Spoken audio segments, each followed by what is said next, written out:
Me gustaría invitarles a reflexionar en algo que nos dice el libro de Apocalipsis. Encontramos en Apocalipsis 14, en el versículo 7, dice: temed a Dios y dadle gloria. Es importante el mensaje que contiene este texto. Primero, necesitamos, si queremos temer a Dios, necesitamos tener claro quién es Dios, ¿cierto? Porque si no sé quién es Dios, ¿cómo he de honrarlo? Entonces, necesito conocer quién es Dios. Y sabemos que Dios primeramente es Padre, ¿sí? Incluso antes de ser Padre, antes de ser Creador, Dios es Padre, ¿sí? Es por eso que cuando tanto Satanás se rebeló o cuando la humanidad se rebeló, uno podría preguntarse por qué Dios no destruyó todas las cosas y lo hizo de nuevo. No destruyó a Lucifer y a todos los que se rebelaron y listo, lo hacía de nuevo. Porque Dios, antes de ser creador, Él es Padre.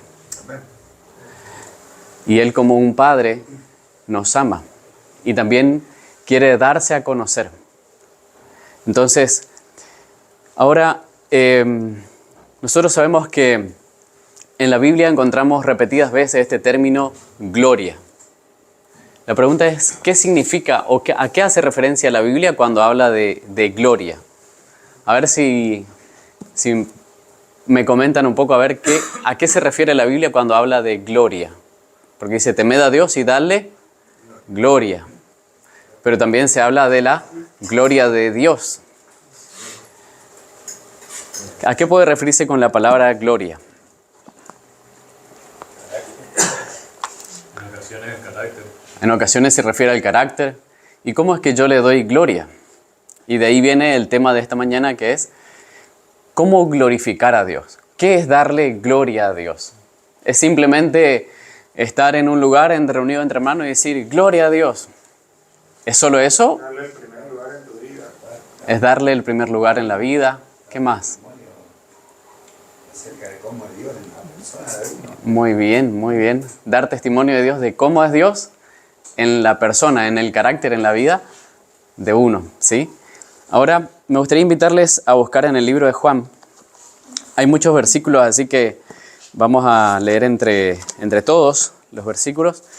Juan capítulo 17 es la oración que hizo Jesús por sus discípulos y que no solo los discípulos que estaban presentes en ese momento, sino también nos incluyó a todos nosotros en todos los tiempos, ¿sí?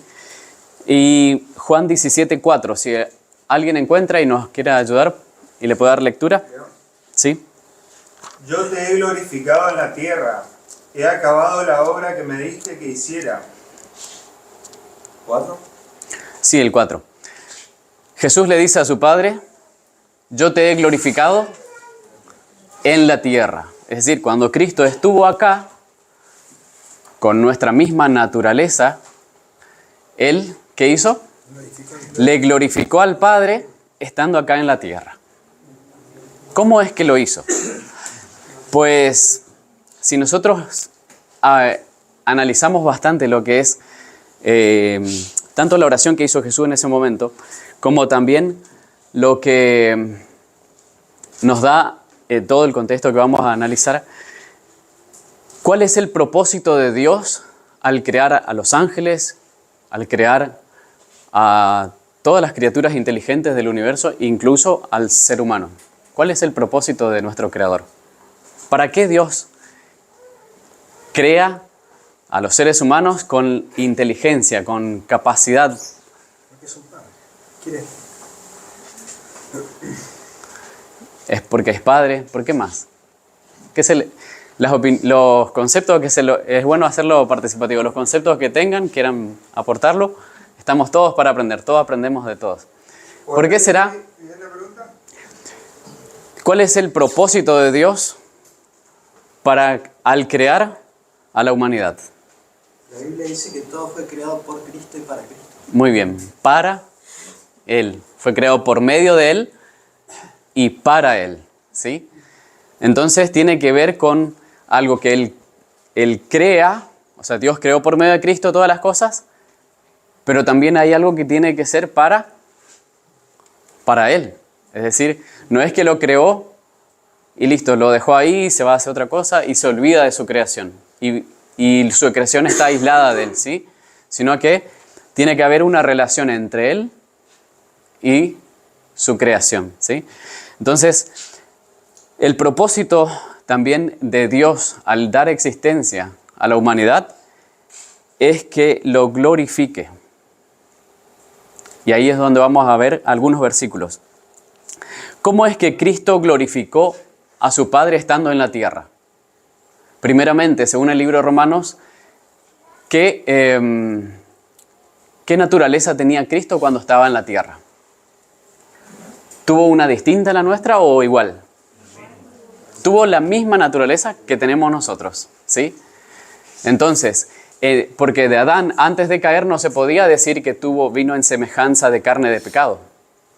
Pero de Cristo sí se da testimonio en las Escrituras de que tuvo carne de pecado. Es decir, tuvo nuestra misma carne, nuestra misma naturaleza, ¿sí? Entonces, ¿cómo es que en esa naturaleza, en esa carne, Dios fue glorificado? Pues porque Cristo no se manifestó Él al mundo, sino que Él se vació de tal manera de sí mismo, como dice Filipenses 2, estando en el cielo se vació ¿de qué? De su poder, de su gloria, de su magnificencia. Se despojó de sí mismo, dice Filipenses 2, ¿no? Y después dice, y aún estando en la condición de hombre, ¿qué hizo? Se humilló. Se despojó y se humilló, ¿sí? Entonces, esa es la manera de pensar de Cristo. Porque eso dice, haya pues en ustedes la misma manera de pensar, sentir, mente también se traduce, que hubo en Cristo Jesús, ¿sí? Entonces, en nosotros debe haber esa misma manera de pensar que hubo en Cristo Jesús. Por naturaleza, no tenemos esa manera de pensar. Tenemos otra manera de pensar. ¿Cuál es? La que traemos por naturaleza, por herencia. La exaltación. Es la mente del yo, la que exalta al yo, ¿sí? La que quiere mostrarse a sí mismo, ¿sí? Pero la mente de Cristo es distinta. Cristo no buscaba su propia gloria. Y acá vamos a leer varios versículos que nos ayudan a ver el carácter de Cristo. Voy a pedir a mi hermano Gabriel si nos puede colaborar con Juan 14:10. Nuestra hermana Cecilia, si nos puede leer Juan 6:38. Abigail, si nos puede leer Juan 5:30. Y Diego, si nos puede colaborar con Juan 6:44. Y Fornataro, si nos puede buscar, el hermano Juan Fornataro, si nos puede buscar Juan 14:9. Y Juan 7:8, hermano Ricardo o alguien que sí, si nos quiera colaborar. Juan 7:18. Vamos a leer estos versículos que nos ayudan a ver un poco, hay muchos, pero vamos a leer estos nomás para ver un poco cuál era la forma de pensar de Cristo, ¿sí? ¿Quién nos puede...? 14:10. 14:10, Gabriel. Dice, ¿no crees que yo soy en el Padre y el Padre en mí? Las palabras que yo os hablo, no las hablo por mi propia cuenta, sino que el Padre que mora en mí, Él hace las obras. ¿Cómo hacía Cristo las obras? Él decía, bueno, quiero hacer esto y se iba y hacía esto. ¿Le venía una idea nomás y él quería hacer las cosas? ¿O quién hacía las obras? El Padre. El Padre, por medio de él, hacía las obras. Pero ¿por qué el Padre podía obrar de esa manera en él? Porque él no buscaba su propia voluntad, no buscaba su propia gloria, buscaba la gloria de Dios. Y estando en comunión con Dios, Dios se lo revelaba. Entonces, todo lo que él hablaba inspirado por su Padre. Juan 6:38. Porque he descendido del cielo, no para hacer mi voluntad, sino la voluntad del que me envió. ¿Para qué vino Cristo? No vino para hacer su propia voluntad, lo que Él quería, sino para hacer. Y esto Cristo lo tenía bien claro, Él vino para esto. Satanás lo tentó de 1000 formas, pero no pudo cambiar el propósito claro que tenía Cristo al venir aquí, ¿sí? Que era buscar hacer la voluntad de su Padre. Entonces, el Padre, viviendo en Él, hacía las obras, como dice Juan 14:10 también, ¿no? Y Juan 5:30. No puedo yo hacer nada por mí mismo. Según oigo, así juzgo. Y mi juicio es justo, porque no busco mi voluntad, sino la voluntad del que me envió, la del Padre. ¿Qué nos da a entender ahí en cuanto al proceder de Cristo? Cristo no buscaba su voluntad, sino que buscaba la voluntad del que le envió, es decir, la del Padre. ¿Y qué Él decía? Yo no puedo hacer nada por mí mismo. ¿No somos nosotros siempre inclinados a hacer las cosas por nosotros mismos? ¿Queremos hacer justicia por nosotros mismos? ¿Queremos resolver nuestros problemas por nosotros mismos? ¿Queremos incluso prepararnos para la crisis final, pero por nosotros mismos? Y hasta pensamos a veces, y el campo me va a refugiar, va a ser como decía Diego, ¿no? Y lo voy a hacer así, voy a hacer esto. O sea, es verdad, es un consejo de Dios, sin embargo, no es ninguna de las cosas. Incluso voy a predicar, pero muchas veces lo hago por mí mismo, a mi manera. Y así en todas nuestras relaciones familiares y todo, a veces estamos inclinados o no a hacer las cosas por nosotros mismos. Es verdad, todos estamos inclinados a hacer las cosas por nosotros mismos. Es una tendencia natural. Y de hecho que es fuerte esa tendencia natural. Creemos que podemos. Y es más, muchas veces, como no hay nada más engañoso que nuestra propia mente, porque dice engañoso es el corazón del hombre, más que todas las cosas. A veces creemos que podemos. Pero Cristo dijo, separado de mí, nada pueden hacer, ¿sí? Entonces, Cristo también, separado de su Padre, Él entendía que nada podía hacer. Entonces, ¿qué Él hacía? Siempre dependía de su Padre, siempre estaba en comunión con su Padre, en continua dependencia. Y Juan 6:44. Nadie puede venir a mí si el Padre que me envió no lo atrae, y yo lo resucitaré en el día final. Fijémonos que nadie podía venir a Cristo si ¿quién no le traía? El Padre. Porque ¿quién estaba dirigiendo los pasos de Cristo? Las decisiones de Cristo. Entonces, si Cristo estaba en Galileo, si estaba en Nazaret, si estaba en otro lugar, ¿quién lo había guiado ahí? El Padre. Entonces, si el Padre quería que alguien se encuentre con Él, el Padre lo guiaba. Y el que escuchaba al Padre se encontraba con Cristo. Entonces, si nosotros oímos la voz de Dios, ¿Él va a guiarnos o no? ¿Y a dónde nos va a guiar? A Cristo, ¿sí? Entonces, y ahí se cumplirá lo que dice, y me manifestaré a Él, Juan 14, ¿no? Entonces, vemos que es el Padre que guiaba de tal manera la vida de Cristo. ¿Por qué? Porque Cristo estaba de tal manera vaciado de sí mismo que Dios, morando en Él, podía guiarlo.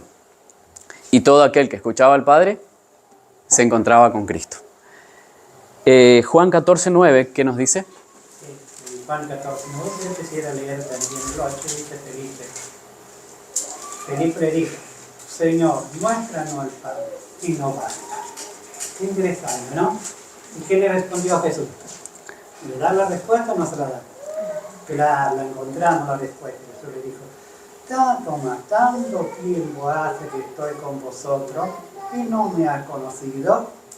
Él dijo, Felipe, él me habita a mí, habita también, ¿a quién? Al Padre.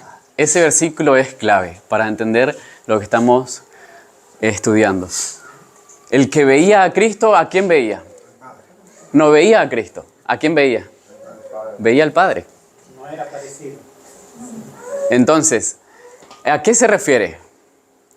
Al carácter. Al carácter, ¿sí? A la vida. Si alguien, o sea, si el Padre estuviese en ese lugar, ¿qué obras haría? Las mismas obras, ¿sí? Entonces, ¿cuál era el propósito de Dios en Cristo para la humanidad? Era revelarse, era darse a conocer. Pero el tema es este. Nosotros no podemos ver directamente al Padre. Porque ¿qué pedía Felipe? Muéstranos al Padre. ¿Sabía Felipe lo que estaba pidiendo? No podía verlo. Dejaba de existir. ¿Sí? Eso está escrito. Dejaba de existir. Entonces, porque el Padre, ¿qué es? Según 1 Corintios 8. Él es el de quién. Él es la fuente. ¿Sí? Y Él habita, dice, en luz inaccesible. ¿Sí? O sea, no podemos ver al Padre. Imagínense, no sé si alguna vez intentaron ver el sol en un eclipse o uno intenta a veces, o sin querer uno mira un avión que pasa y se encuentra con el sol. ¿Y cómo queda uno? Un rato uno ve una cosa verde, algo queda encandilado, ¿no? Y el Padre es infinitamente más glorioso que el sol.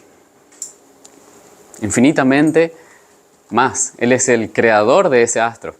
¿Sí? Ahora, si nosotros miramos el sol, ¿qué hace?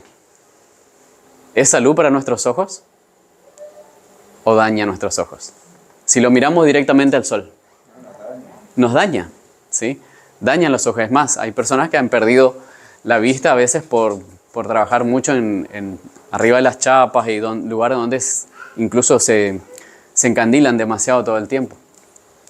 Entonces, directamente el sol no podemos mirarlo, pero hay algo interesante en la naturaleza que Dios nos da como una simple comparación. Pueden ver en la imagen, por ejemplo, algo que Dios dio incluso como un signo de su pacto. ¿En qué tiempo? En el tiempo de Noé, el diluvio. Y es el arco iris. Pero ¿qué es esto del arco iris en realidad? Fijémonos que la luz blanca, la luz que procede del sol directamente, si pasa, por ejemplo, por un prisma, se refracta la luz. Se desarma en las luces que si se unieran, componen la luz blanca. ¿Sí?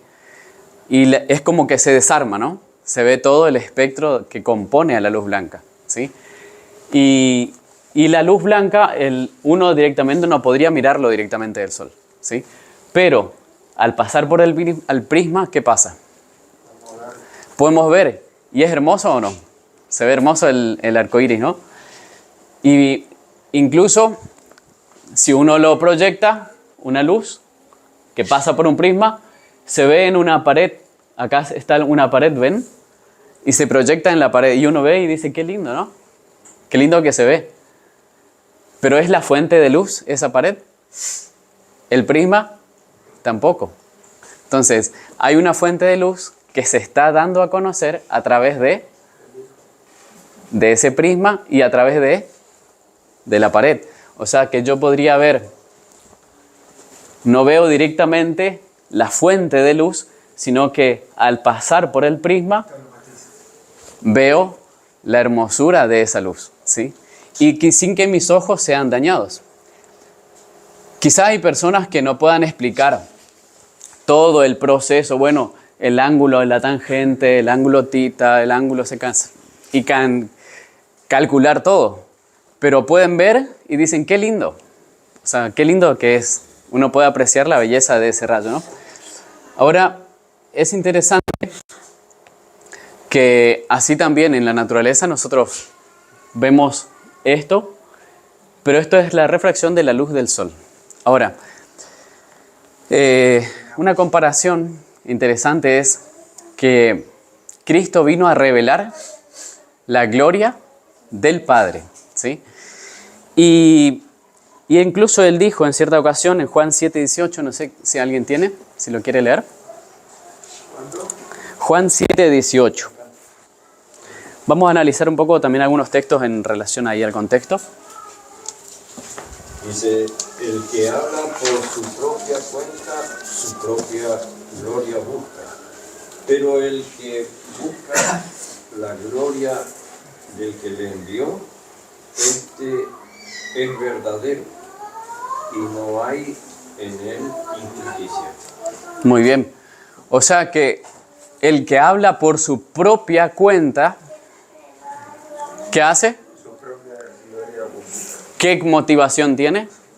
La del yo. Está buscando Exaltarse a sí mismo. exaltarse a sí mismo.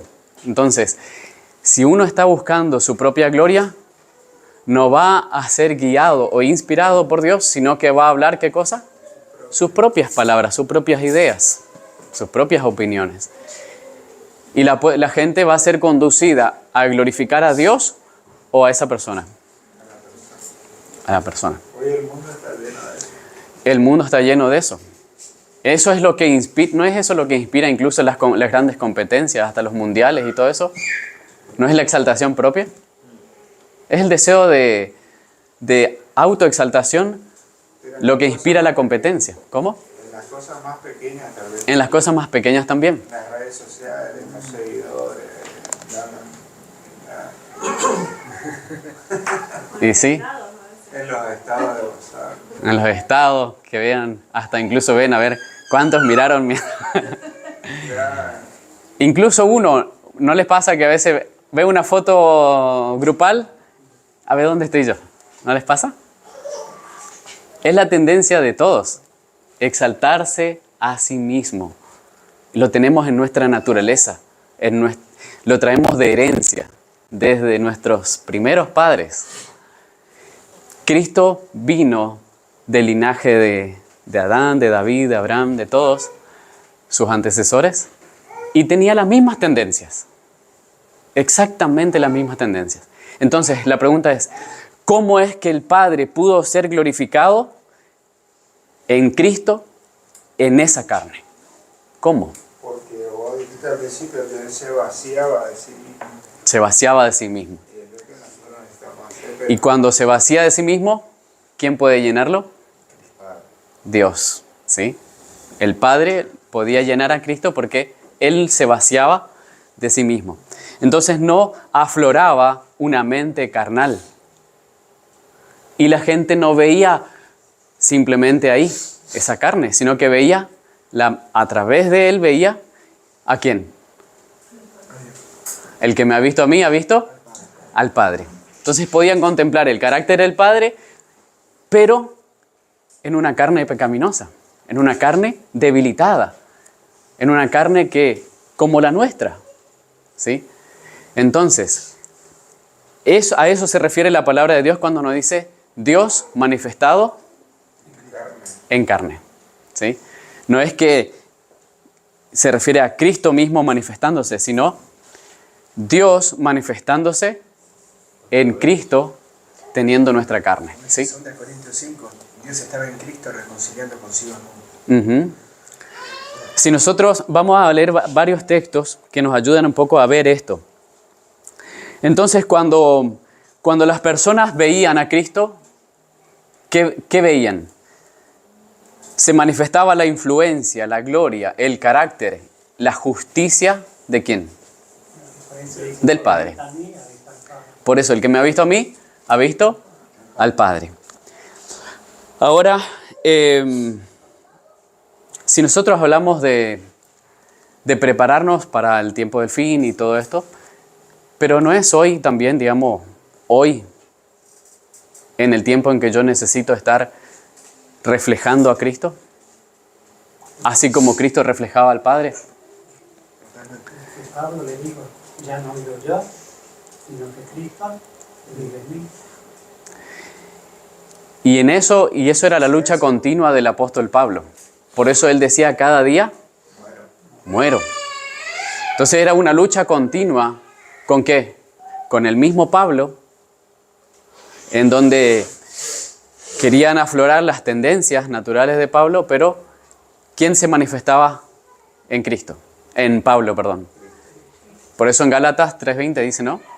3:19 parece que es, donde dice, ya no vivo yo, sino que Cristo vive en mí. Ya no vivía él, se había vaciado de él, entonces ¿quién vivía en Cristo? En Pablo vivía Cristo. Ahora, de esa forma, digamos, Dios mismo nos demuestra a todos nosotros de que es posible que Él se manifieste a pesar de que nosotros seamos pecaminosos, que tengamos estas tendencias, que tengamos esta naturaleza debilitada. Es posible que Dios se manifieste en esa carne. ¿Amén? Amén. ¿Se puede o no? Y ese hecho quedó probado en la vida de Cristo. Por eso Él dijo, viene el príncipe de este mundo, pero ¿Él qué? Él no tiene nada en mí. ¿Cómo es que no tenía nada en Él? ¿Por qué Cristo dijo, Él nada tiene en mí? O sea, que se refiere a Satanás, que no tenía nada en Cristo. ¿Qué es lo que puede tener Satanás en una persona y qué es lo que no puede tener?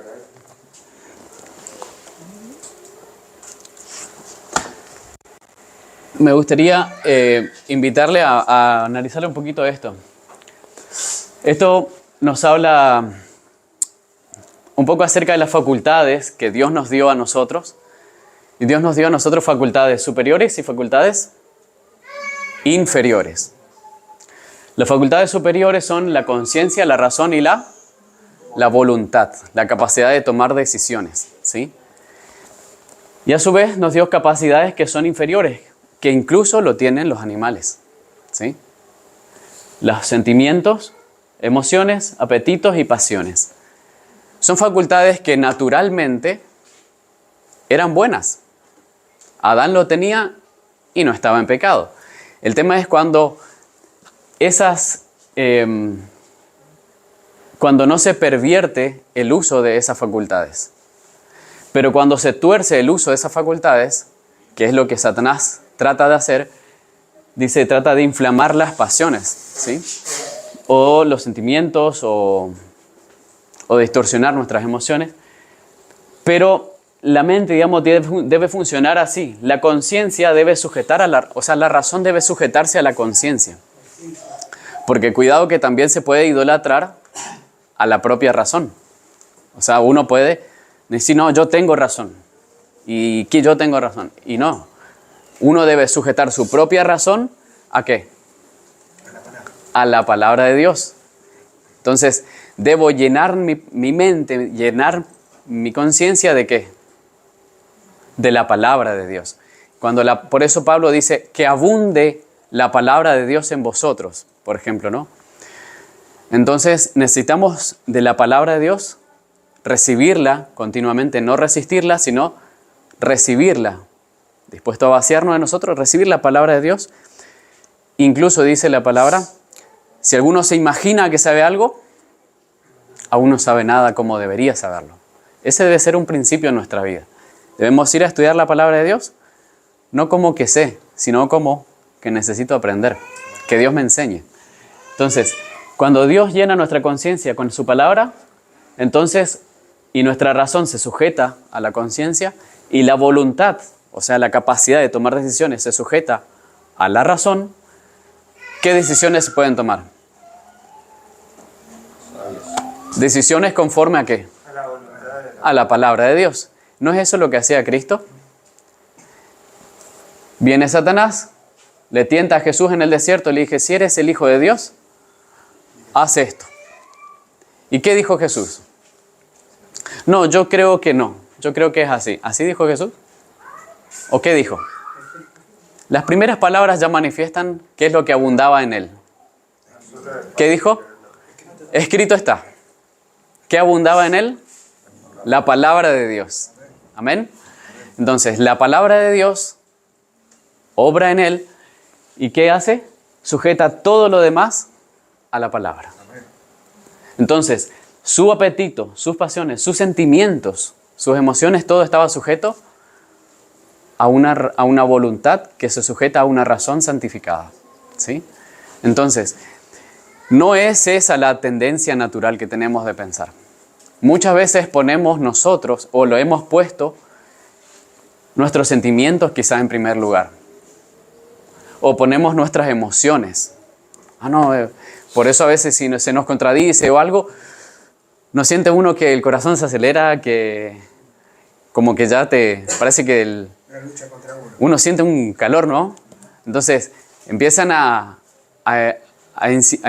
estimularse, digamos, sentimientos, pasiones. Y si uno responde conforme a eso, ¿qué nos pasa? ¿O qué hacemos? Que de hecho, seguramente, se cultiva esa forma de pensar, pero además de eso, ¿nuestra influencia es buena? ¿Sí? Si oramos de acuerdo a esto, guiado por estas cosas. ¿Al segundo grupo o al primer grupo? Al grupo de abajo, perdón. Si oramos de acuerdo a las facultades inferiores, ¿glorificamos a Dios de esa forma? ¿Puede ser Dios glorificado si yo obro de acuerdo a mis apetitos? ¿O si obro de acuerdo a mis pasiones? No, no puede ser glorificado. Entonces necesito aprender a pensar como Cristo. Y es por eso que necesito contemplar a Cristo. En Getsemaní, por ejemplo. Pero puedo glorificar a Dios en mis apetitos, en mis emociones, si está sujeto a los consejos de la palabra de Dios. Porque Exactamente. glorificar en vuestro cuerpo. Incluso dice, si comen o beben o si hacen otra cosa que hagan, para la gloria de Dios. Se puede glorificar siempre y cuando nuestras facultades inferiores estén regidas por las otras facultades. Cuando ya no vivo yo, sino que Cristo. Cuando no vivo yo, cuando no busco mi complacencia. Porque está rico. No, sino cuando busco glorificar a Dios en todo, aún en esas cosas que son cotidianas, ¿sí? Cosas sencillas. Entonces Cristo buscaba eso. Por eso Él podía decir, fíjense cómo Cristo expresa su manera de pensar y dice, mi comida y mi bebida es que haga la voluntad de mi Padre. O sea, eso a Él le llenaba. Eso a Él le satisfacía. Porque su forma de pensar estaba con un propósito firme en eso.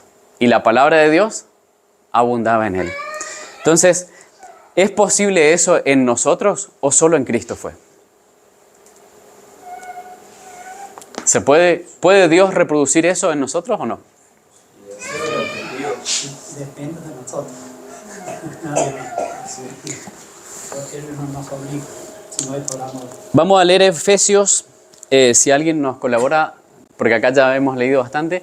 Si alguien nos puede ayudar de aquel lado, ¿sí? Si nos puede leer, hermana. Efesios 1, 9 y 10.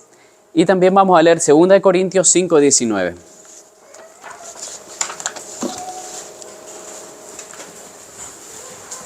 Y después, si alguien nos colabora con 1 Corintios 15, 28.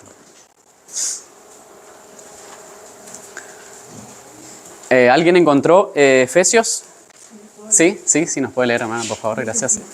Dándonos a conocer el misterio de su voluntad, según su beneplácito, el cual se había propuesto en sí mismo de reunir todas las cosas en Cristo, en la dispensación del cumplimiento de los tiempos, así las que están en los cielos como las que están en la tierra. Amén. Cuando dice que Dios se propuso en sí mismo, ¿a quién se refiere ahí? Dios se propuso en sí mismo. ¿Ese en sí mismo a quién se refiere? Al Padre. El Padre se propuso en sí mismo ¿qué? Reunir todas las cosas, ¿en dónde? ¿En quién? En Cristo. ¿Sí? A sus tiempos, para que todo esté sujeto a Cristo. Cuando dice todo se refiere, dice, a lo que está en los cielos y a lo que está en la tierra. ¿Sí? Es decir, que todo esté sujeto a Cristo. ¿Y Cristo a quién se sujeta? 1 Corintios 15, 28. Y Cristo se sujeta al Padre. Entonces, cuando todas las cosas están sujetas a Cristo, como Cristo está sujeto al Padre, puede haber rebelión o discordia en el universo? No. Porque todo encuentra armonía en Cristo. Pero ¿cómo es que Cristo llegó, vamos a decir, a reunir todas las cosas? O el Padre llegó a reunir todas las cosas en Cristo. ¿Cómo es? ¿Lo hizo por la fuerza? ¿O lo hizo con amor, demostrando su carácter, dándose a conocer, revelando su vida, su gloria a toda la humanidad y a todo el universo? Y de esa manera se ganó ¿qué? Por eso también menciona el texto a los que creen, dice. Entonces, a los que son de la fe, a los que creen y a los que reciben la palabra de Dios, Dios los guía a que le conozcan a Él tal como Él es. Y eso es vida eterna. Porque si yo permanezco en enemistad con Dios, permanezco en pecado. Y permanecer en pecado, según Romanos 7 y 8, ¿qué es? Es permanecer en muerte. Permanezco en muerte. Si permanezco en pecado, o sea, en enemistad con Dios, permanezco en muerte. Pero yo no puedo dejar de pecar por mí mismo, sino únicamente por la gracia de Dios, conociendo a Dios. Porque únicamente conociendo a Dios puedo amarlo. Y si amo a Dios, ¿qué pasa? Si me aman, guardan mis mandamientos, dijo Jesús. Entonces, por eso Él dijo, no es con espíritu, no es con ejército ni con espada, así dice, ¿no? Con espada ni con fuerza. Ni con fuerza, sino con mi espíritu, ¿sí? Con el espíritu de Cristo. Y ¿qué nos dice? Entonces, mediante Cristo es como el Padre se da a conocer al universo. Porque en Cristo habita la plenitud del Padre. Porque en Él habita corporalmente la plenitud de la deidad. Entonces, el Cristo revela completamente al Padre. Y Cristo también quiere ahora morar en nosotros.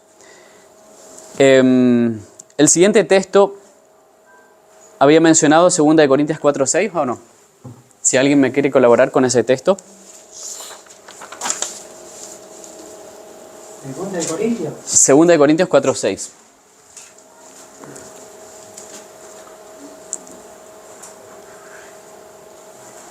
¿Leo? Sí, si alguien quiere leerlo, por favor. Sí, dice, porque Dios que mandó que de las tinieblas resplandeciese la luz, es el que resplandeció en nuestros corazones para iluminación del conocimiento de la gloria de Dios en la faz de Jesucristo. Muy bien. ¿La iluminación de qué? Del conocimiento de la gloria de Dios. ¿En dónde? En la faz de Jesucristo. Por eso es que 2 Corintios 3:18 dice, contemplándole a Él, ¿a quién? A Cristo, ¿somos qué? Somos transformados. Transformados. Cambiar de forma. ¿De qué? ¿Cambia de forma de qué? La misma imagen. A la misma imagen, contemplando a Cristo, contemplando al Padre en la faz de Jesucristo. O sea, Cristo revela el carácter de Dios. Y contemplando a Cristo, ¿qué pasa? Somos transformados. Por eso, Por la acción del Espíritu del Señor. es interesante incluso como dice la versión de Lutero, la versión alemana, dice, transformados por el Señor, quien es Espíritu. Interesante, ¿no? O sea, del Señor, quien es Espíritu. ¿Sí? Entonces, No era trinitario. no, de ninguna manera. No existía eso. Ahora, es interesante que por eso es que Dios nos da el Espíritu de su Hijo. Y cuando contemplamos al Padre en la faz de Jesucristo, el Cristo mismo nos va transformando nuestra manera de ver a Dios, nuestros conceptos. Va cambiando, pero yo pensaba que Dios era así. Tenemos a veces una idea de que Dios es rudo, de que Dios está esperando para castigarnos, que Dios tiene un dedo grande para... Pero no, Dios se va revelando en Cristo ¿cómo? Por eso, si el Padre estuviese en lugar de Cristo y se encontrara con, por ejemplo, con la mujer samaritana o con un leproso o con Actualidad de la misma forma, como dijimos.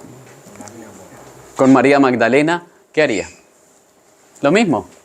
Por eso, al contemplar a Cristo, conocemos al Padre. Y cuanto más contemplamos a Cristo, Más nos asemejamos a Cristo. Él nos transforma, ¿sí? Él nos va transformando a su semejanza. Y eso es lo que quiere hacer Dios.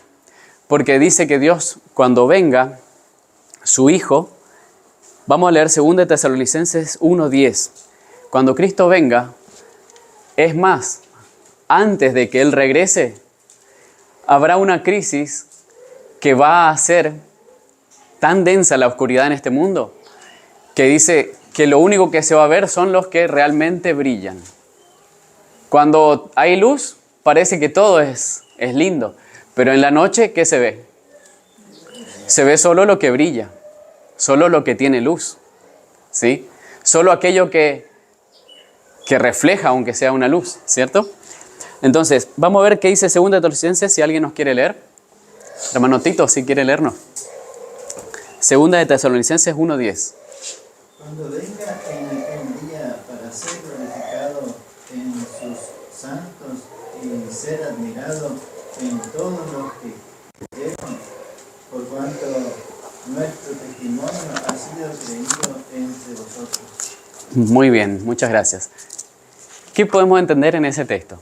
Cuando Cristo viene, ¿es glorificado por sus santos o en sus santos? ¿Qué quiere decir en sus santos? Que su carácter está reproducido de tal manera en aquellos que creyeron que ¿qué pasa? Que Él es glorificado ¿en qué? En la vida de ellos, en sus expresiones, en su manera de ser, su manera de hablar, su manera de reaccionar ante los insultos que nos van a dar, ante las distintas cosas que van a hacer. Será tal cual Cristo. Cuando estuvo Cristo reunido, lo llevaron al Sanedrín, todos estaban alocados. ¿Y qué gritaban?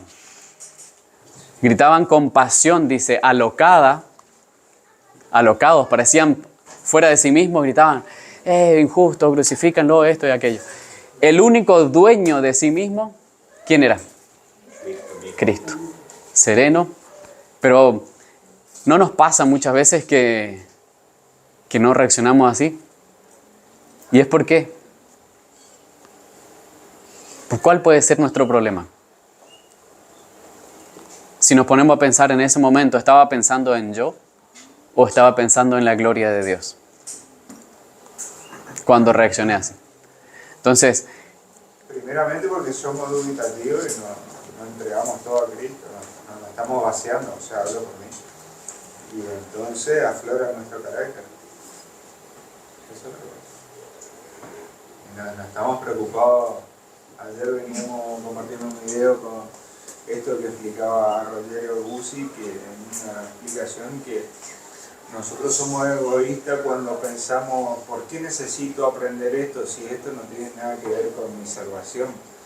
Y entonces dice que somos egoístas cuando pensamos de esa manera porque en realidad tenemos que estar preocupados por glorificar al Padre. claro, no solo en mi salvación.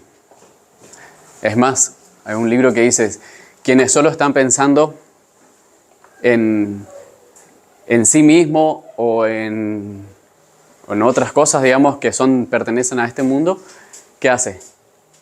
Se separan de Cristo.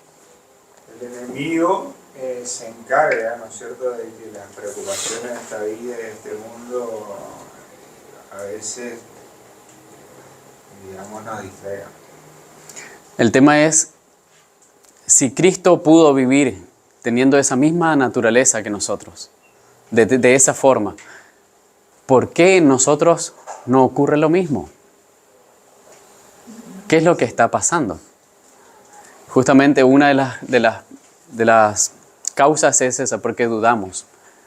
Vacilamos entre dos pensamientos. No es total nuestra entrega. Y la santificación consiste en ¿qué? En una entrega total. En llevarnos, Dios quiere llevarnos a ese punto de entregarnos totalmente. Pero hoy, como dependemos de nosotros mismos o de lo que tenemos o de fulano, entonces nuestra entrega aún no es completa.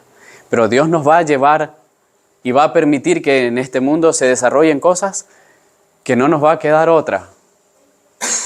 Que si queremos glorificarlo y permanecer en Él, debemos totalmente depender de ¿quién? Únicamente.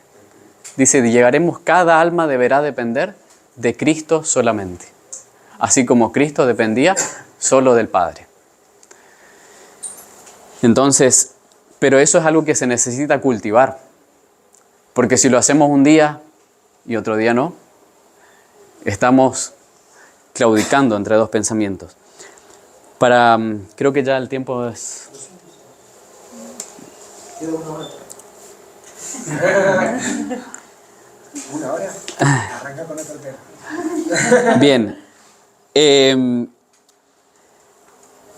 interesante que en la Biblia, ya desde el Génesis, ¿quién se está dando a conocer?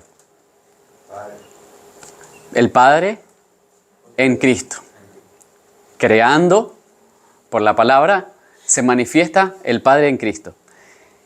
Después, después de la caída del hombre, Dios le da los sacrificios.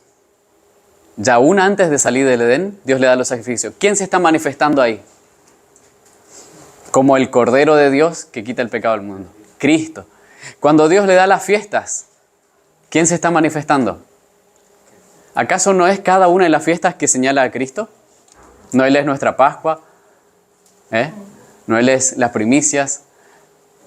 ¿No es Él quien vino en Pentecostés? ¿Sí? Señala a los dos. Todos lo recibimos por Cristo y todo también vuelve a través de Él. Exactamente. Por eso es que el último, interesante lo que dijiste, el primer libro de la Biblia comienza diciendo en el principio creó Dios, y el último comienza diciendo la revelación de Jesucristo que Dios le dio. Uh-huh.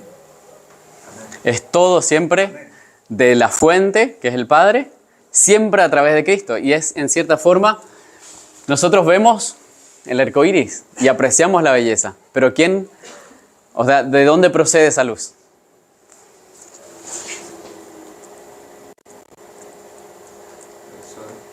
Procede de la fuente. Pero nosotros vemos, por ejemplo, vemos ahí y vemos esto. Pero y ahora, si somos vamos más allá, yo ahí no veo el prisma, pero veo la luz reflejada ¿en dónde? En una pared. Esa pared puede ser de barro o de madera. En sí misma no tiene esa belleza, en sí misma. Pero nosotros en la Biblia somos comparados también al barro y también somos comparados a la madera, ¿no? Al árbol. Entonces, por eso dice, el justo será como árbol plantado junto a las corrientes de las aguas. Entonces, es interesante que yo ahí no veo ni la fuente ni tampoco el prisma. Bueno, un poquito se ve ahí, pero veo la luz y uno dice, qué lindo que es. Pero, ¿es por qué? ¿Por qué se puede apreciar esa luz en esa pared? Porque está recibiendo, a través del prisma está recibiendo ¿qué? La gloria de esa fuente, ¿sí? Así también si nosotros contemplamos a Dios, pero a través de Cristo, que es lo que Dios quería, porque si Él venía directamente, o Cristo venía, pero en toda su gloria, ¿quién quedaba vivo? Entonces tuvo que despojarse para darse a conocer. Y dándose a conocer, nosotros contemplamos a Dios en Jesucristo. Pero la cosa Dios no quiere que quede ahí, sino que Él dijo, ustedes son la luz del mundo. Entonces Él quiere reproducir su carácter en la vida de cada uno de los que creen, cada uno de nosotros, para que entonces otros puedan contemplar tu vida y puedan decir, qué bueno que es Dios.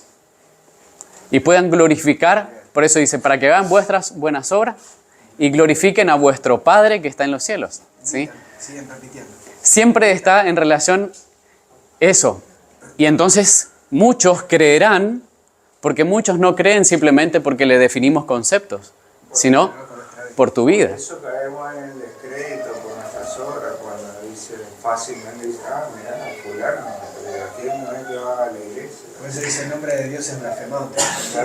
Y por eso, claro, y también por eso dice que muchos, el pueblo de Israel era adúltero, ¿por qué?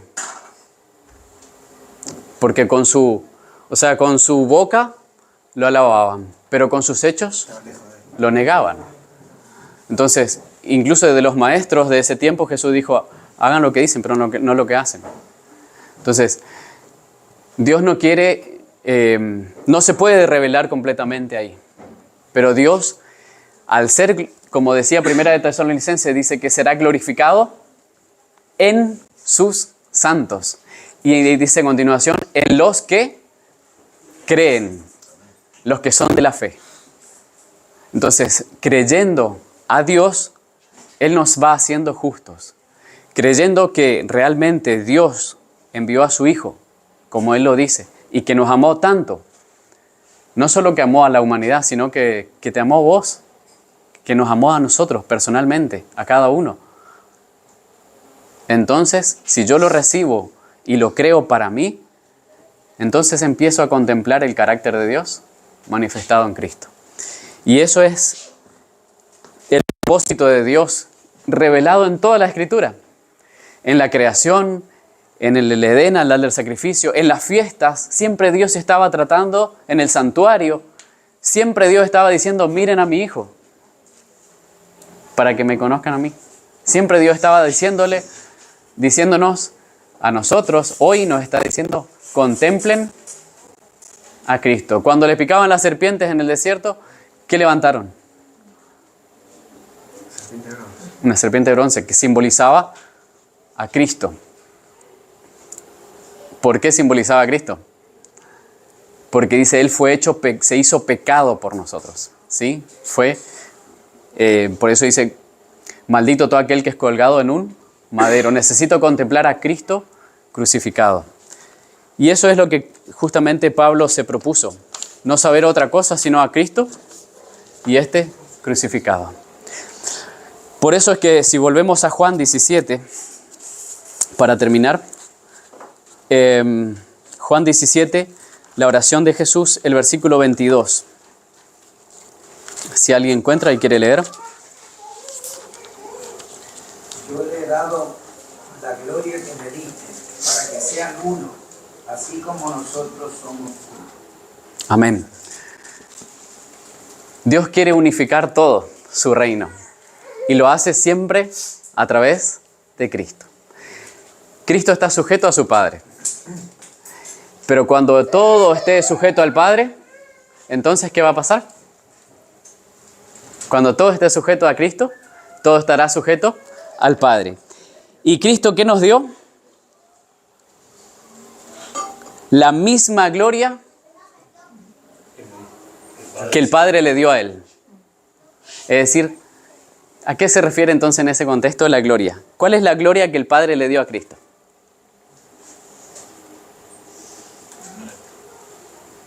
La misma manifestación, ¿sí? ¿El Padre se dio a conocer a Cristo o no? Por eso es que Cristo pudo decir, yo amo al Padre, el Padre me ama a mí. ¿Por qué? Porque le conocía. Porque también dice, conocer a Dios es amarlo. Entonces, Cristo conocía a su Padre. Y ese mismo conocimiento Dios nos da, a través de Cristo, a nosotros. Ahora, ¿cómo? 17.3, muy interesante. El 17.3. Vamos a leer desde el 1. La oración de Jesús, ¿cómo empieza? Jesús dice, Jesús, habiendo hablado estas cosas, alzó los ojos al cielo y dijo,